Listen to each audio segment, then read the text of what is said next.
¿Qué tal, amigos y amigas? A través de Conexión Cultural, porque todo tiene sentido de expresión. Hoy nos conectamos con el balompié, el fútbol. Y este pitazo inicial con este balón que causa pasión a través de los tiempos. Y con el tema, los mundiales del fútbol, el balompié panameño y su influencia en la sociedad. Vamos entonces a dar hincapié, darle proyección a nuestros invitados que realmente tienen esa gallardía, esa energía, ¿no?, en el estudio académico y conocedores también del tema del fútbol. Vamos entonces a iniciar, mientras dejo el balón aquí entre mis manos, para iniciar con nuestra invitada de la Facultad de Comunicación Social, porque aquí los tres somos egresados de la mejor facultad, ¿no?, de la Universidad de Panamá, con todo ese esfuerzo y ese cariño, ¿no?, de haber tenido la oportunidad de estudiar.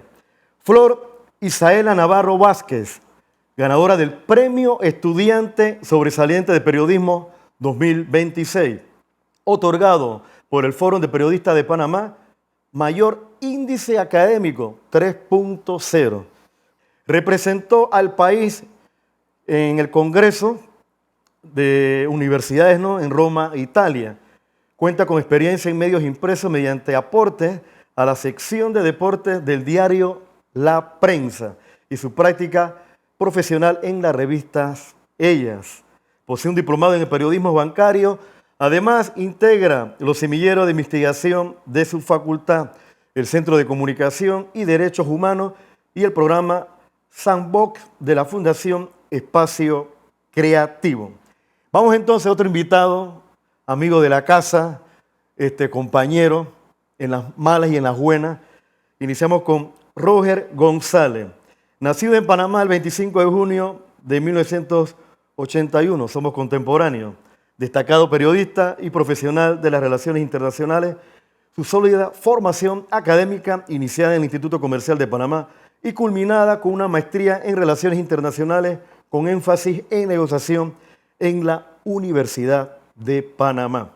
Lo ha posicionado como un referente en el ámbito del periodismo deportivo y la diplomacia. A lo largo de su trayectoria profesional, González se ha destacado como periodista deportivo, desempeñando funciones como reportero y redactor en el periódico Mi Diario. Su labor lo ha llevado a cubrir eventos importantes como Juegos Panamericanos y los Campeonatos Mundiales de Atletismo. Asimismo, ha participado en la producción de programas de televisión y ha sido invitado a conferencias y eventos deportivos a nivel global. Esta es la hoja de vida de nuestros invitados. Y vamos a iniciar con un video para darle movilidad histórica, cultural, sobre la historia del fútbol. Y ya regresamos con Conexión Cultural, porque todo tiene sentido y expresión. Las raíces del fútbol son profundas, se remontan a milenios atrás. Las culturas antiguas abrazaron los juegos de pelota con una pasión sorprendente. En China, el Cuju, un juego con un parecido lejano al fútbol, floreció durante la dinastía Han. Al otro lado del mundo, los griegos practicaban el episkiros, un deporte que involucraba a dos equipos y una pelota. Incluso el Imperio Romano disfrutaba del arpastum, un juego de fuerza y estrategia que se jugaba con una pelota pequeña. Estos juegos antiguos, aunque diferentes del deporte moderno, demuestran la fascinación atemporal de la humanidad por patear una pelota. Estas primeras formas de fútbol eran más que simples juegos. Eran rituales, ejercicios militares y eventos sociales. El Cuju, por ejemplo, se usaba para entrenar a los soldados y mejorar su condición física. El episkiros y el arpastum, aunque menos estructurados, eran formas populares de entretenimiento y desempeñaban un papel importante en la vida cultural. Estos juegos antiguos sentaron las bases de lo que se convertiría en el deporte más popular del mundo.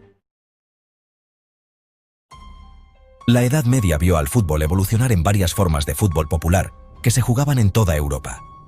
Estos juegos eran a menudo caóticos y sin reglas, con cientos de jugadores y pocas normas. Los pueblos competían entre sí, pateando una pelota por calles y campos. Estos partidos se caracterizaban por su enorme exuberancia y falta de estructura formal. Aunque entretenidos, estos partidos medievales a menudo se volvían violentos. Con tantos jugadores y reglas limitadas, las disputas y las peleas eran comunes. Esta naturaleza indisciplinada llevó a intentos de prohibir el juego. Los reyes y las autoridades locales emitieron decretos destinados a frenar el caos. A pesar de los intentos de represión, la popularidad del fútbol solo creció, sentando las bases para el deporte organizado que conocemos hoy en día. El siglo XIX marcó un punto de inflexión. Las escuelas públicas inglesas desempeñaron un papel fundamental en la transformación del caótico juego popular en un deporte más organizado. Eton, Harrow y Rugby desarrollaron cada una sus propias versiones de fútbol con reglas escritas. Estas escuelas codificaron el juego, introduciendo conceptos como la regla del fuera de juego y estandarizando el tamaño de los equipos. Esta codificación fue impulsada por el deseo de promover el trabajo en equipo y la disciplina entre los estudiantes. Las reglas estandarizadas también hicieron posible que las escuelas compitieran entre sí de una manera más organizada. Este periodo fue crucial para cerrar la brecha entre los caóticos juegos populares del pasado y el deporte estructurado y organizado que conocemos hoy en día. En 1863 tuvo lugar un acontecimiento histórico, la creación de la Asociación de Fútbol, o FA, en Inglaterra. Esto marcó un punto de inflexión, ya que la FA codificó las reglas del fútbol asociación, distinguiéndolo del rugby y otras variantes. Este conjunto estandarizado de reglas sentó las bases del juego moderno. La formación de la FA condujo a la creación de las primeras competiciones oficiales de fútbol. La Copa FA, establecida en 1871, se convirtió en la primera competición nacional de fútbol del mundo. Esta época vio el surgimiento de clubes de fútbol profesionales, cambiando para siempre la trayectoria del deporte. El fútbol ya no era solo un pasatiempo, sino una actividad profesional. Finales del siglo XIX y principios del XX fueron testigos de la notable expansión del fútbol más allá de las fronteras británicas. Ya estamos de vuelta. Observaron el proceso futbolístico del deporte. Hay una serie de hechos históricos para darle relevancia al fútbol de hoy actual, al balompié que mueve pasiones. Vamos a iniciar con Flor Navarro. En este contexto, tengo el balón. Y para iniciar, para ti, Flor, ¿qué significa el balón dentro del contexto futbolístico que mueve masa? Definitivamente, ¿qué tal? Un gusto. Saludos a todos nuestros videntes de este maravilloso programa. Y es que el fútbol mueve pasiones, mueve masas, y aquí en Latinoamérica hemos dado fe de que el balón es misticismo, es esa emoción por la camiseta, y yo puedo asociarlo a nuestra selección, a Panamá, que debuta ya pronto en el Mundial, y nosotros estamos súper contentos de verlos en este sueño mundialista. También Roger González, vamos a iniciar con los elementos más esenciales. Sin balón no hay un efecto, ¿no?, de resonancia, y sin el gol tampoco. ¿Cómo tú consideras el significado del grito del gol cuando ese jugador se aproxima y ¡gol! ¿Qué tú consideras en ese fenómeno, Roger González? Ante todo, muchísimas gracias por la invitación y sobre todo a tocar un tema que me apasiona, que es el fútbol y el deporte en general. Creo que es el clímax de una de las disciplinas más importantes, el clima de la emoción. Para otro puede ser el clima de la tristeza, porque parece mentira, el gol puede conmover muchos sentimientos, tanto de tristeza como de alegría, para el que anota, como para el que la tristeza, como para el que lo recibe. Entonces, es una mezcla de sentimientos, tanto positivos como negativos, pero que a su vez hace que conecte con la afición, con el público. Realmente no sé cuál sería el primer gol, cuándo fue, cómo se descubrió, quién lo descubrió, pero fue un punto interesante en la historia del fútbol, del balompié, ¿no? Colocar una malla, aunque eso lo podemos ir desarrollando más adelante, el indicio del gol. Mira, eso sale para otro programa interesante. Bien, así es, iniciamos con el balompié y el gol a través de la historia, ¿no? Nacido en Inglaterra, pero detrás de esa historia hay también métodos arcaicos, ¿no? Para modificar y se produjo las reglas y las normas dentro del fútbol.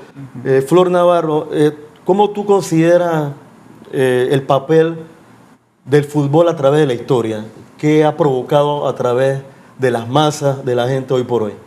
Bueno, ya como tú bien lo mencionas, la parte histórica que Inglaterra se adjudica el balompié como parte de su filosofía también de expansionismo, considerando todo el trasfondo cultural de Inglaterra como una monarquía larguísima y que ellos han tratado de normar el fútbol, principalmente porque hay acá en América poquito de los incas, también la parte azteca, que después de un partido, bueno, acá el perdedor se va a su casa, ya no llegaba, y es una situación que nos muestra que el humano siempre le gusta competir, y hablaban bien del gol. Gol viene del inglés goal, que se escribe así, que gol es meta, entonces uno trata de obtener algo, sea bueno en el sentido de que quieres ganarle a tu oponente, pero también la tristeza del rival si está viendo que está perdiendo. Y a mí me parece que la evolución del fútbol a través de los años nos ha mostrado cómo nosotros nos unimos. Porque el fútbol, como bien se conoce también la federación que lo regula, la FIFA es la Federación de Fútbol Asociado.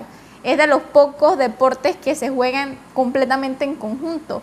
Más de 5 o 6 personas, aquí son 11, 22 personas en un mismo lugar que están consiguiendo un objetivo que es ir tras el balón y que no únicamente ha tratado de la pelota, sino también ha movido conflictos sociales, ha tratado también partes en las que la humanidad quizás pensará que solo es un deporte, pero un caso muy famoso y que a mí me mueve mucho el corazón, Didier Drogba con Costa de Marfil, que unió el país por la guerra civil, y eso demuestra de que no únicamente es un sentimiento de la afición, sino que también nos hace unir nuestros corazones.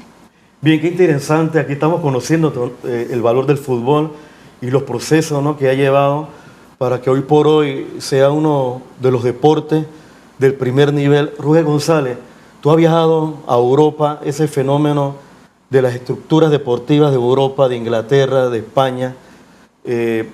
¿Cuál fue tu óptica, tu análisis en ese aspecto, ¿no? Que realmente a América Latina a veces nos hace falta esa estructura de inversión, de las ligas menores también, el acompañamiento también de la familia. Roger. Bueno, Europa fue la cuna del desarrollo deportivo en su conjunto. Por ejemplo, en Grecia nacen los Juegos Olímpicos, y los Juegos Olímpicos de la Antigüedad, que también podemos encontrar en la Biblia y casualmente los escritos del apóstol San Pablo, cuando él fue a Grecia y ya había temas deportivos, donde nace prácticamente el deporte es en Grecia, en los Juegos antiguos. Entonces, la cultura de la filosofía, del deporte, muchos hablan de del maratón, ¿no? Cómo se creó un mensajero que corrió 40 kilómetros para dar un aviso.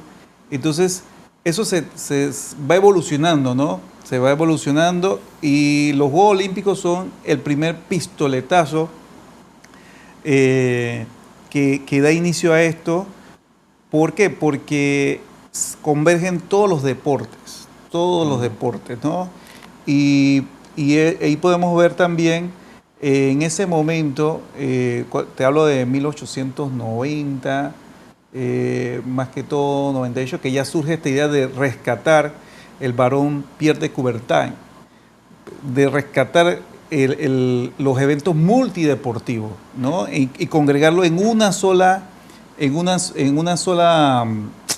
solo momento, ¿no? Y todas las disciplinas, atletismo, natación, etcétera, etcétera, y convergen allí.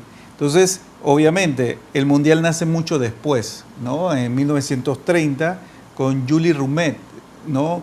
Que busca, sobre todo, después de la Primera Guerra Mundial, busca que la humanidad se una, que deje el conflicto, que trate de hermanarse. Entonces, el deporte en sí, y estos eventos deportivos que son los Juegos Olímpicos, que son cada 4 años, intervalados, ¿no?, con el Mundial, ¿no? Busca eso, que la humanidad converja y que compita, ¿no? Y que no haya en esto conflictos, sino que haya una hermandad, ¿no? Entonces, obviamente, así surge el fútbol en 1930 con el Mundial de 1930, pero ya se jugaba fútbol en los Juegos Olímpicos. Por eso es que Uruguay tiene 4 estrellas. Y ellos dicen que son que tienen 4 títulos, ¿no? Sí, sí. Pero en realidad tienen 2 en el formato del Mundial, como lo conocemos hoy en día. Entonces, ahí tenemos un momento importante. Y ahí entra Panamá en 1930. Nosotros fuimos invitados a ese primer Mundial, pero por razones que, bueno, que no teníamos el dinero, económicamente, estábamos un poco alicaídos también con el tema del financiamiento. Panamá no asistió a ese primer Mundial. Hemos sido mundialistas ya hace muy buen tiempo, ¿no? Bien, así. Qué interesante el aspecto histórico, ¿no? Para saber cómo somos y bíblico, cómo llegamos. Y bíblico, porque la gente puede buscarle en la Biblia. Está Pablo narrando. Yo lo considero el primer periodista deportivo. ¿A quién? A Pablo, al apóstol Pablo. Ya. Primer periodista deportivo de la historia. De la humanidad. De la humanidad. Para mí. Ya. Muy importante, 48 países. Y Flor Navarro, has tocado también un tema esencial, ¿no? Porque detrás del balón y detrás de los fanáticos hay un pasado, hay un presente. ¿De qué manera los países presumen su cultura en el Mundial? El lenguaje del fútbol es universal. Y si el idioma no lo comprenden, pero sí comprenden las técnicas, las normas dentro de ese espacio futbolístico. Está países de Asia, anglosajón, Occidente, Oriente, Irán y Estados Unidos, el conflicto, pero ¿de qué manera presumen su cultura? A mí me parece mucho con la bandera. A mí el elemento principal que me recuerda al Mundial desde que yo estaba en la escuela era que todo se ponía lleno de banderitas, todas las banderitas de todos los países. Concursaron o no, ya uno aprendía a identificar, mira el Mundial, viene algo grande. Y algo que a mí me llama mucho la atención, y principalmente de una de las naciones anfitrionas, Estados Unidos. Como ellos, la bandera, la barra y las estrellas están en todo sin excepción. Y ya tú sabes identificar muchas veces que quizás Estados Unidos no es considerado un país completamente del fútbol como nosotros lo conocemos, sino el fútbol de ellos, fútbol americano, no el soccer que le dicen ellos. Y uno se da cuenta de que ellos también ahí manifiestan su identidad. Hay una parte que está de acuerdo con que el Mundial se celebrara, hay otra que no, por el tema de la adaptación. Estados Unidos es multicultural, México con la parte de la parte más autóctona o quizás del estereotipo del charro, de esa parte. Y Canadá puedes ver cómo también una nación relativamente joven en el continente también está teniendo su cultura futbolística, con referentes que juegan en Europa, Alphonso Davies, Jonathan David. Son personas que ya han tenido una trayectoria en las 5 grandes ligas de Europa y muestran que están trayendo esa cuna del fútbol también acá a América y están profesionalizando y subiendo el nivel de nuestra confederación, que es la CONMEBOL, que es la CONCACAF. Bueno, nosotros somos los únicos que tenemos en el continente separada la federación. Todos los demás continentes tienen una sola federación. Nosotros somos aparte, la gente del sur tiene la suya, nosotros acá con la CONCACAF estamos viendo que se está subiendo el nivel. Panamá, por ejemplo, la Marea Roja, los Canaleros, solamente en nuestro nombre de identificación está también nuestra identidad como país. Así que uno se da cuenta de que todos esos elementos van jugando de una u otra forma y se va conociendo al país por su gente. Bien, por su gente, por su bandera. Vamos a presentar un video que se hizo viral en el continente africano. No sé si algunos de ustedes saben el nombre del grupo, de chicos entusiastas en un formato tan orgánico. Detrás está la bandera panameña y con un enfoque musical muy autóctono de ellos. Vamos a presentarlo y continuamos en este escenario distinto y diferente de los mundiales de fútbol, el balompié panameño y su influencia en la sociedad. Así que continuamos con el segundo pitazo.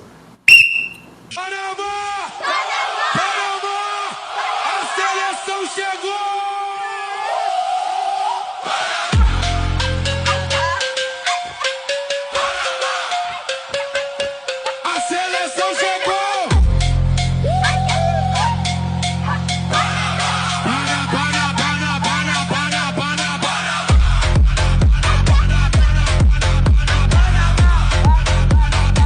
E o Panamá faz do Carrasquila, o Coco, Mosqueira, Rodrigues, Córdoba, o Toto, César, Barcelos, Michael, Murilo, Cadi, Bahia, Ismael, o Príncipe, Aníbal, Cecílio, Davis, Yanis, o César, o todo terreno.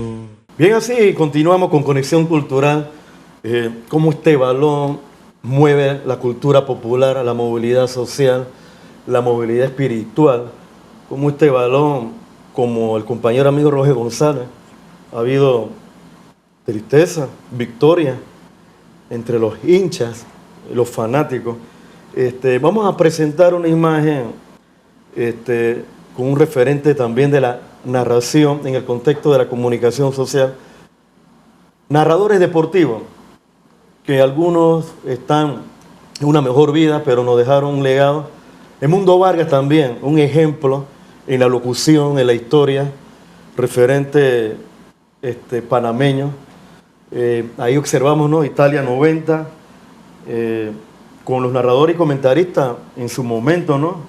Rubén Pinzón, que ya no está con nosotros, Rodrigo Pérez, Álvaro Sarmiento, Meneses, Rommel Fernández y Ricardo Pitino. Paz a su alma, que realmente en su momento, cuando éramos niños, nos dejaron ese legado de narrar el fútbol, saber hablar, la elocuencia, en conocer, en respetar al público, en un tema orgánico donde no existía celulares.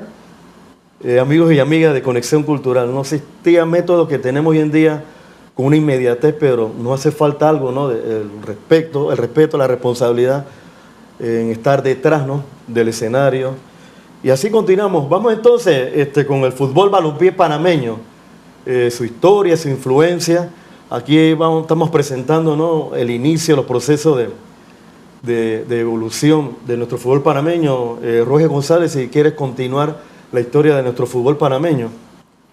Bueno, ¿por dónde empezar? El fútbol panameño tuvo momentos de alto impacto a lo largo del pasado siglo. Sin embargo, creo que a finales del siglo pasado logra consolidarse y iniciar el año 2000 prácticamente con un nuevo proyecto. Panamá compite por primera vez en eliminatoria en 1978, en la década del 70, pero previo ya habíamos tenido participaciones en Juegos Panamericanos, en Juegos Centroamericanos, ya había habido la invitación a Uruguay en 1930 y de ahí prácticamente hubo como una desconexión con el fútbol. También, obviamente, Panamá en su momento tenía la influencia estadounidense arraigada y logramos más desarrollar el béisbol, baloncesto, el boxeo, la hípica, el atletismo, que es uno de deportes o disciplinas de mis amores, y el balompié comenzó a quedar relegado. Sin embargo, en su momento yo lo catalogaba también como el gigante dormido del deporte panameño, porque en la década del 80 del siglo pasado y los 90, recuerdo que mi primer partido de la selección de Panamá fue en agosto de 1992. Estaba Rommel Fernández vivos y logramos ganar 1-0 en el Estadio Revolución. Todavía el estadio se llamaba Revolución. Y luego perdimos con Costa Rica 5-1. Y un año después, lastimosamente, y todavía lo recuerdo perfectamente como si fuera ayer, sucede la trágica muerte de Rommel Fernández Gutiérrez en un accidente allá en España. Y nos levantamos con ese dolor, y sobre todo también recuerdo el día que fue el entierro de Rommel, ¿no? El 6 de mayo, y cuando pasó el féretro por la Vía España, era como, recordaba también cuando fue como un evento tan memorable como la muerte del el presidente Arnulfo Arias. Yo no tuve cuando fue el entierro del general Omar Torrijos, pero prácticamente logró ese nivel, ¿no? Un entierro de Estado. Entonces ya ahí el fútbol comenzaba a impactar, a pesar de que no era la disciplina que dominaba en ese momento, pero ya teníamos esa referencia. Recuerdo también la ANAPROF. Yo fui a muchos partidos de la ANAPROF, seguía al Plaza Amador en su momento, cuando tenían los 4 guardianes del infierno, que era Rambo Méndez, Rolando Botello, se me escapan Echu González, bueno, se me escapan algunos nombres más, pero vivíamos eso y también teníamos las ligas separadas, en la ANAPROF y la Linfuna, y los conflictos que tenía el balompié panameño, y eso lastraba su desarrollo, mientras que otras disciplinas se consolidaban. Recuerdo también cuando íbamos a jugar un partido contra selecciones de Centroamérica y quedábamos en la década del 90 8-0 con Honduras, 7-0 con Costa Rica. Eso era una verdadera tragedia, pero todo ese proceso lo viví y no me arrepiento de haberlo vivido. También yo siento que el punto de quiebre, bueno, también la tristeza en la eliminatoria rumbo a Francia 98, cuando Cuba nos gana aquí en el Rommel 3-1, en un día de lluvia, 22 de septiembre del 96, no lo olvido. Pero siento que el punto de quiebre fue en el 99, con la llegada del profesor Gary Stempel, que logra levantar un proceso y logra también consolidarse en el 2003 con la primera clasificación a un mundial, que fue la selección sub-20 al Mundial de Emiratos Árabes Unidos. Entonces, creo que hubo logros, pero fue un siglo pasado, fue un siglo difícil para el balompié panameño, esos 100 años realmente de consolidación, ¿no? Bien, la resiliencia, la capacidad de afrontar situaciones, frustraciones, yo creo que las transiciones de la vida es así, al igual que el hombre, ¿no? Que piensa, que sueña, y has logrado tener un cronograma en tu vida profesional, Roger González, donde viviste épocas, momentos significativos, y la internacionalización, ¿no?, del fútbol panameño. Yo creo que podemos conseguir Rommel Fernández también, dejó un legado en España, los hermanos Julio Jodel y Valdés, en fin, Gary Stempel. Yo creo que ahí es la estructura, pero no sin antes no ponerse de acuerdo en el tema de presupuesto, la ingeniería que hay que generarle a la inversión deportiva, y hoy por hoy podemos hacer igual que Colombia y Costa Rica en un tema global, sistemático y público, para así desarrollar el fútbol, ¿no? Flor Navarro, ¿quieres añadir algo en ese aspecto? Claro que sí. A mí, bueno, recordando la historia, yo no estaba ni en planes en esos tiempos, pero sí recuerdo las historias de mi papá, por lo menos, paz descanse, mi padre me decía que no veía fútbol porque era mucha decepción. Y me decía, no, menos la selección. Ya yo crecí con lo que quedaba de la figura de Jorge y Julio César Deli Valdés, su trayectoria en Europa, en el Málaga, en el Paris Saint-Germain. O sea, nos daban a nosotros de que se podía llegar allá, y también como los quieren en Uruguay. Pero ya con la parte de acá que empiezan las leyendas del fútbol, también Matador Tejada, Pipe Baloy, los legionarios, Blas Pérez, todas estas personas que construyeron el sueño que nos llevó a Rusia 2018. Yo me acuerdo clarito del proceso. Yo me acuerdo que estaba yo pensando, al día siguiente tenía una charla, ese 17 de octubre, al día siguiente tenía una charla, tenía un parcial, y yo estaba pensando, y gana Panamá. Ese gol de Román nos llevó directo a nuestro primer mundial como selección mayor, y nos demuestra que el fútbol panameño tiene carácter, tiene forma de una evolución. Y a mí me duele mucho quizás que en provincias centrales, por lo menos yo soy de Veraguas United, que ha sido como ese resurgimiento del fútbol en Veraguas, porque estaba el Atlético Veragüense, tuvo sus complicaciones, cayó a Liga Distrital, pero ahora en la LPF tenemos una figura, Tevis López. Tevis López está en el campamento del Bayern Múnich, de entre 1000 aspirantes fue seleccionado entre los 22 jugadores que ellos tienen en un campamento en Corea del Sur, y nos está demostrando que con 16 años también formó parte de la Academia de River Plate, uno de los clubes más grandes de Argentina. O sea, se está dando cuenta que el fútbol panameño está tomando dirección, y que los scouting, aquellos que buscan jugadores para clubes más grandes, pueden venir aquí a Panamá. Coco Carrasquilla, una referencia también para los jóvenes. Yo me estaba dando cuenta viendo las diferentes sintonías para los partidos. Los niños dicen, no, Coco, ya. Para mí lo que fue Matador Tejado, quizás recordarlo a Blas Pérez, es para los niños a Alberto Carrasquilla. Y eso va generando esa cultura futbolera que, como bien sabemos, Panamá mayormente del béisbol, principalmente del interior, pero está tomando esa fuerza aquí y está uniéndonos a todos de que si yo tengo talento puedo escalar a través del deporte. Bien, qué interesante, Flor Navarro. Señor productor, vamos a presentar la imagen del proceso de la selección de Panamá, 2008, 2009, el proceso, ¿no?, de Jaime Penedo, Blas Pérez, todos los jugadores en ese sueño, ¿no?, de llegar al Mundial. Continuamos con la siguiente imagen. Aquí está actualmente la selección de Panamá. Roger González, la llegada de los jugadores, ¿qué significa poder estar en ese escenario por segunda vez? Hay un llamado de modificar y transformar la estructura de deporte, más inversión, si en un momento dado podemos hacer como otros países cercanos, Costa Rica y Colombia. Roger González. Bueno, Noel, creo que nosotros tenemos una gran ventaja en Panamá, y es que nuestro biotipo, nosotros tenemos una mezcla, somos una raza increíblemente fuerte, explosiva, tenemos de todos lados del mundo tenemos genes.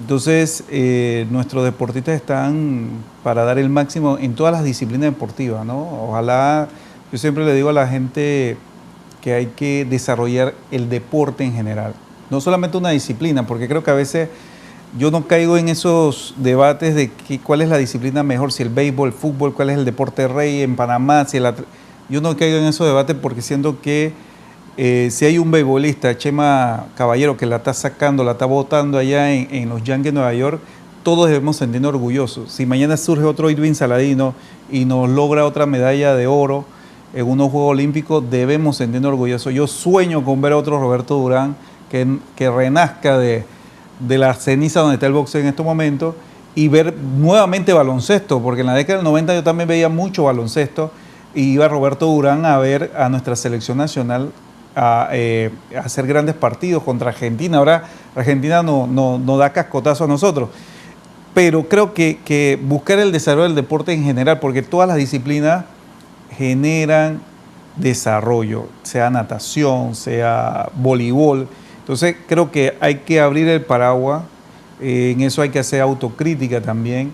La empresa privada también tiene que apoyar otras disciplinas deportivas y las federaciones tienen que cambiar el chip, la mentalidad y buscar, mercadear el deporte, ¿no? En general, todas las disciplinas. Pero bueno, hoy estamos hablando de fútbol y esa es una reflexión que dejo, ¿no? De que no podemos pensar solamente que el fútbol ahora es el dueño del deporte panameño. No, creo que efectivamente lo que se ha logrado es un esfuerzo que viene de años y que hay que recordar a los técnicos, que yo siempre hablo de Cristian Saborío, de Mancilla y muchos otros técnicos, Luciano Murillo, que son héroes anónimos y que muchos de estos muchachos ahora están saboreando la miel del éxito, pero gracias a un sacrificio que se hizo con errores, con aciertos, pero se logró levantar un deporte, una disciplina deportiva que estaba allá abajo y que tenía un potencial enorme, pero que podemos también caer en los errores que está cayendo la FIFA actualmente con el Mundial y que muy pocos medios lo quieren hablar, porque realmente el negocio en que se ha convertido el fútbol comienza a capitalizar cuestiones negativas que pueden también dar al traste con el deporte, y lo estamos viendo en este Mundial. El sacarle el máximo, exprimir al máximo las entradas. Por ejemplo, el deporte es popular, el fútbol es popular. ¿Cómo es posible que una entrada cueste $10,000? ¿Me explico? No puede ser. ¿Cómo puede ser que ya tú no puedas ver los Juegos Olímpicos yo crecí viendo los Juegos Olímpicos y los Mundiales en televisión abierta? ya no se está transmitiendo el Mundial de Fútbol en televisión abierta. Tienes que endeudarte, pagar, etcétera, etcétera. ¿Cómo vas a masificar el deporte? Entonces ahí es donde yo caigo y yo digo, no se está respetando la Carta Olímpica.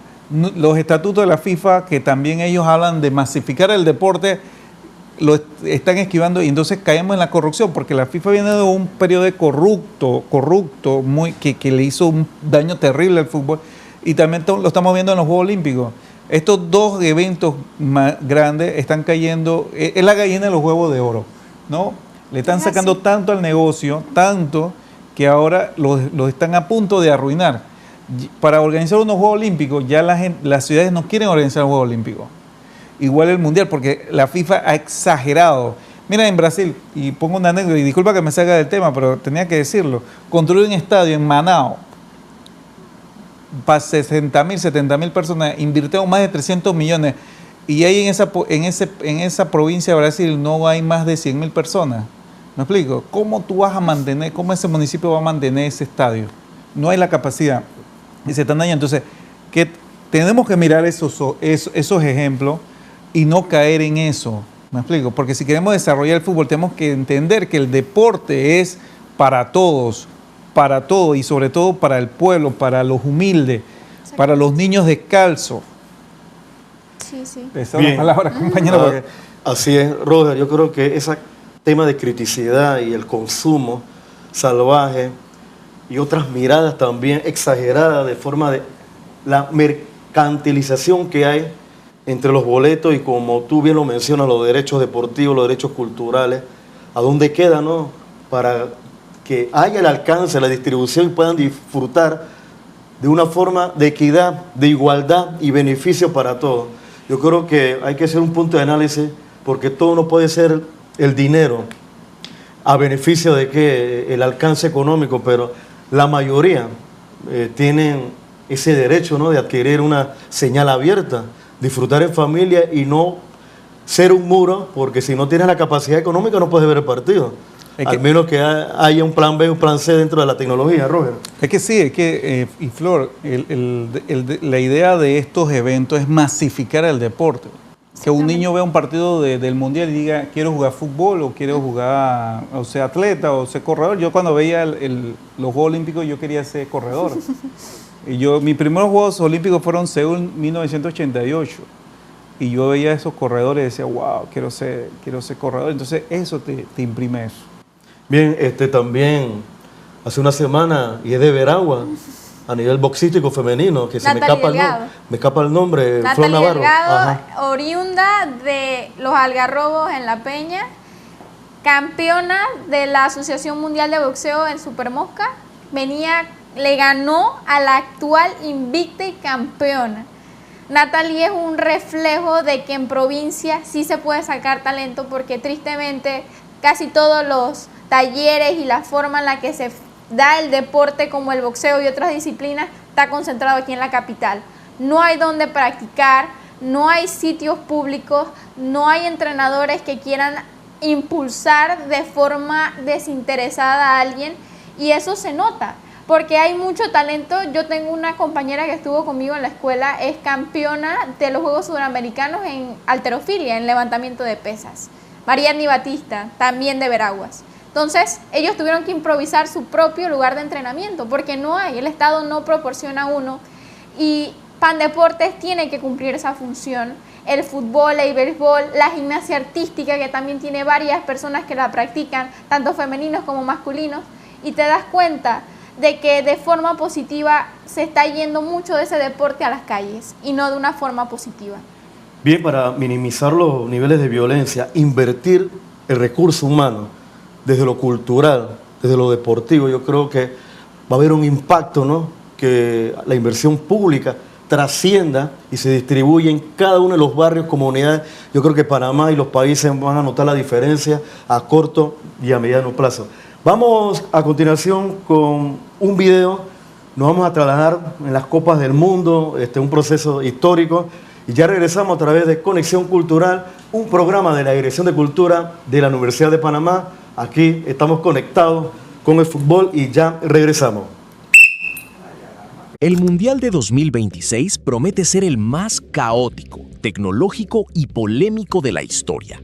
Prepárense, porque se vienen cambios cruciales en las reglas, récords absurdos y tecnologías que van a dar muchísimo de qué hablar. Aquí les traigo todas las novedades y detalles que necesitas saber antes de que ruede el balón. Copa Continental. Por primera vez en la historia, una Copa del Mundo se va a jugar en 3 países en simultáneo. Estados Unidos, Canadá y México comparten la organización de este 2026, algo jamás visto. Lo más cerca que estuvo el fútbol de un formato así fue en el 2002, cuando Corea del Sur y Japón armaron el torneo de la mano. Con esto, México hace historia como el primer país en albergar 3 Copas del Mundo, tras haber sido el búnker del fútbol en 1970 y 1986. Estados Unidos recibe su segundo mundial, volviendo a la acción tras aquella edición de 1994. Y Canadá, por su parte, hace su debut absoluto como país anfitrión. Eso sí, olvídense de la idea de subirse a un autobús y cruzar una ciudad para ver el próximo partido. Esta vez, varias delegaciones van a tener que recorrer miles de kilómetros en plena competencia. En total, serán 16 ciudades sede. Canadá aporta a Toronto y Vancouver. México prenderá la fiesta en Guadalajara, Monterrey y la Ciudad de México.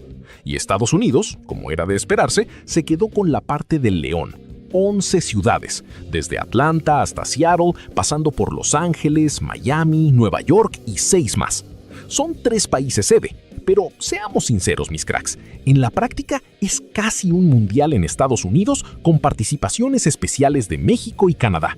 Con 16 ciudades sede e igual número de estadios, este mundial solo queda por detrás del de 2002, que se jugó en 20 canchas distintas con 10 para cada país.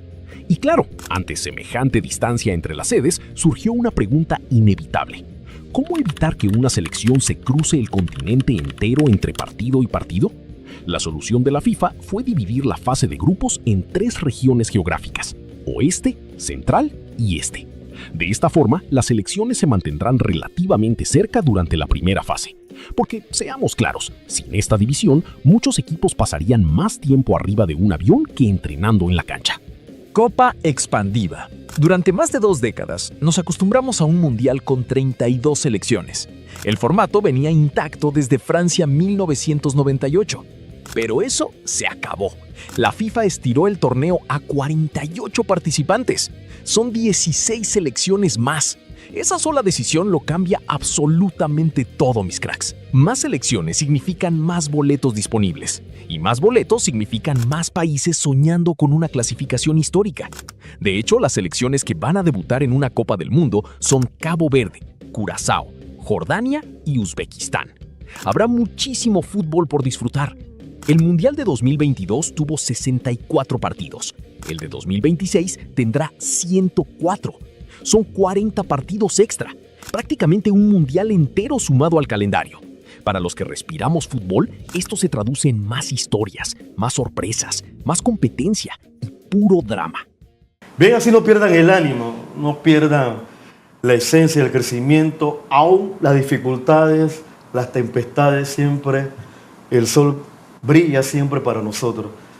Vamos a tener la oportunidad de sus reflexiones en esta criticidad en el fútbol de antes, el de hoy, cómo ha cambiado, cómo a veces las desigualdades, las iniquidades, yo creo que inicia desde el Estado, desde la empresa privada, y que se distribuye en las comunidades, no de una forma salvaje, sino darle cada uno lo que se merece en derecho.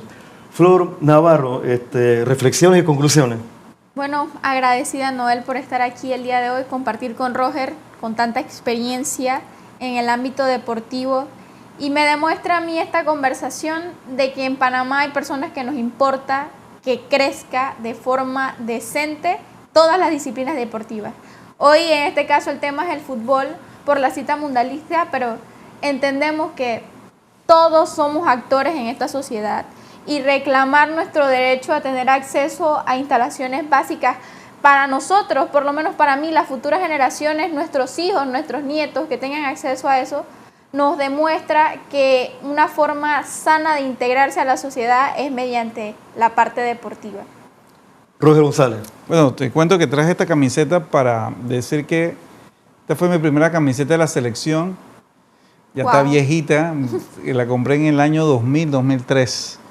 No teníamos uniforme. Yo sueño con mandarme a hacer la camiseta que utilizó Roma en el 92.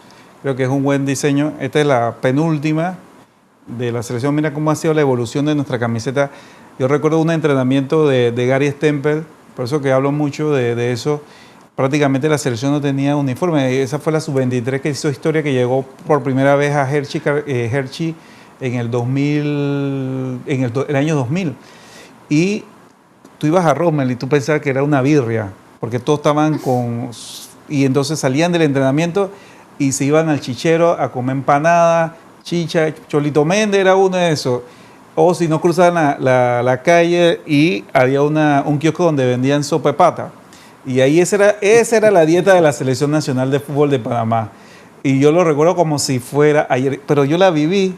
Es más, cuando se unifica el fútbol, recuerdo yo que estábamos en el estadio y estábamos en entrenamiento, estaba Francisco Maturana, que dirigió a Panamá entre el 96 y 97, y Mateo Ureña quería agua, y estaba Gaspar Pérez en el arco, esos eran los porteros nuestros, y Donaldo y James, y me piden agua, y era un garrafón así. Yo tuve que ir donde está la pluma de Rommel para que regaba el agua al césped, y lo llené de agua. Y vengo corriendo y se la traigo para... Yo fui un aguatero de la selección, así que lo digo con orgullo. Y el Rommel no era ni lo que tenemos ahora, o sea, un estadio de primer mundo, el Rommel Fernández. Y creo que debemos sentirnos orgullosos del avance que hemos tenido. Pero como dice Flor, creo que debemos crecer en todas las disciplinas deportivas. Y feliz porque lo que ha hecho Mariano Rivera, lo que ha hecho muchos otros deportistas a lo largo de la historia, Loy Lavich. El Día Deportista lo vamos a celebrar el 28, que es el natalicio de Loy Lavich, que fue nuestro primer medallista, con 2 medallas de bronce, en circunstancias adversas totalmente, donde se viajaba en barco, más que todo, ¿no? Y lo logró.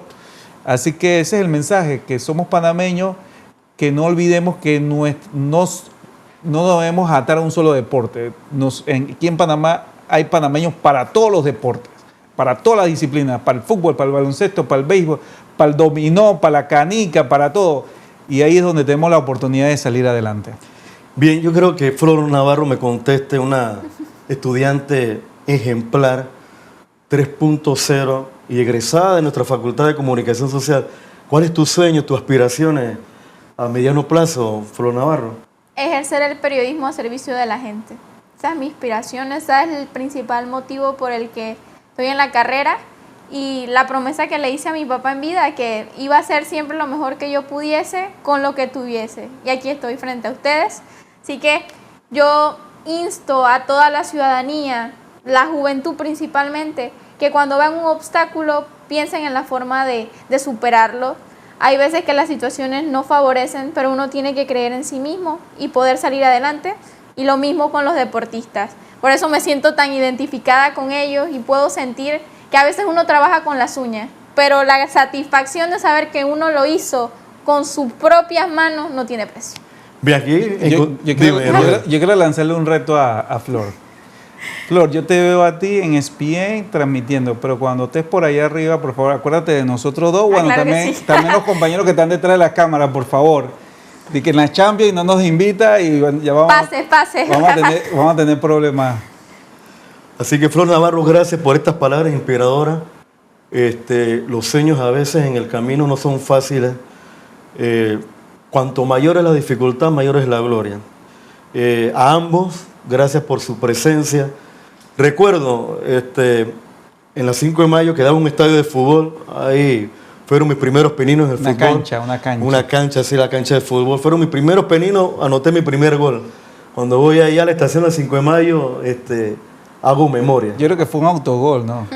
Puede ser, tengo que recordarme, yo creo que no fue mi primer gol, me dieron un pase, pero aunque no es mi deporte el fútbol, pero por mi hermano, ¿no? La acompañé, ¿no? Dentro de ese escenario de los Rotary, el Club de Leones, en su momento, que jugaron un papel importante en los barrios. Exacto. Así que ya nos despedimos en este mes de junio. nuestro cuarto programa del año, agradeciendo a los compañeros sonrientes, Bastés, que están alegres y ansiosos, ¿no?, de realmente generar, construir un producto cultural como Conexión Cultural, porque todo tiene sentido y expresión, y también motivar a nuestra selección de Panamá, que tenga una buena participación, experiencia y aprendizaje. Y me llevo lo de Roger González, recordar a los héroes anónimos, que no se menciona un momento dado, que fueron ese pilar, ¿no?, de ahínco, de motivación en las comunidades, en los barrios. Así que agradecemos, Dios primero, y nos vemos, nos escuchamos en otro programa en el mes de julio, si así Dios los permite, a través de Conexión Cultural, porque todo tiene sentido y expresión.